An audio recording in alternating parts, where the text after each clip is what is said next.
Belum sebulan jalani PTM terbatas, 17 SMP di Ambon kembali ditutup. Kurang dari sebulan menjalani pembelajaran tatap muka PTM terbatas, 17 sekolah menengah pertama SMP di Ambon secara resmi ditutup kembali. PTM yang dialihkan ke belajar jarak jauh atau online ini akan diberlakukan hingga Maret 2022 mendatang.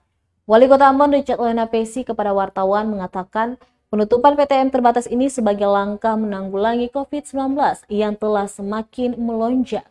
Aturan ini pun telah tertuang pada instruksi Wali Kota Ambon nomor 2 tentang pemberlakuan pembatasan kegiatan masyarakat PPKM level 2. Aturan PPKM level 2 akan mulai diberlakukan per Senin 7 Februari 2022.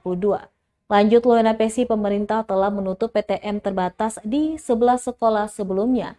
Pasalnya dari hasil random sampling tes rapid antigen terhadap 25% dari jumlah siswa juga pegawai sekolah ditemukan sebanyak 125 orang yang reaktif. Penutupan sekolah tatap muka ini, tambah Loenapesi, akan dievaluasi lagi pada April 2022 mendatang dan akan diizinkan kembali bila kondisi membaik.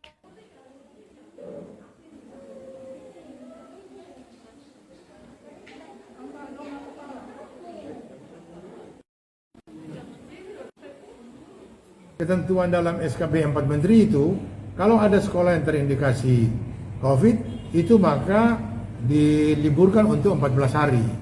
Nah, kita kemarin itu ambil sampel untuk sekolah itu ada 25% dari murid. Jadi kita ambil 25% dari murid saja.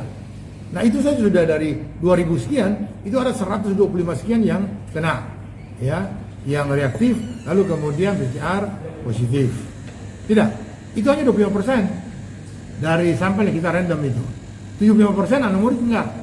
Nah, kalau misalnya sekarang kita masukin lagi tanggal 16, tanggal 17 itu, sekolah mulai dibuka lagi, lalu kita mulai random lagi untuk yang 75 yang sisa ini, kalau misalnya kena lagi, ya, itu berarti kita mesti tutup lagi 2 minggu.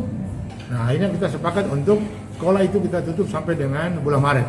Nanti bulan April kalau kita evaluasi, kalau kondisinya sudah membaik, nah kita akan buka lagi untuk uji coba untuk sekolah tatap muka lagi. Terima kasih sudah nonton. Jangan lupa like, subscribe, dan share ya.